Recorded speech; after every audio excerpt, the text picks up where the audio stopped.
Hey everybody, thank you for following Tullson's Safe Restorations.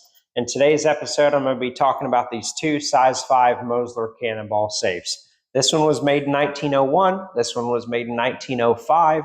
They both weigh 4,080 pounds apiece. They're both nitroglycerin proof, dynamite proof, and torch proof and blast proof. This one is a good example of original artwork. All the artwork went back on as original, how the customer wanted with the original color. This one, the client wanted the artwork to go back to original after it was repaired, and he wanted a custom color, so I did 3 coats of white pearl on it. All the artwork is done in-house by myself, by hand. Each piece is numbered and comes with a certificate of authenticity from our shop. So be sure to hit the like, follow, and share button. I hope you have an amazing day, and who knows where we'll be next. Stay tuned for more. Thank you.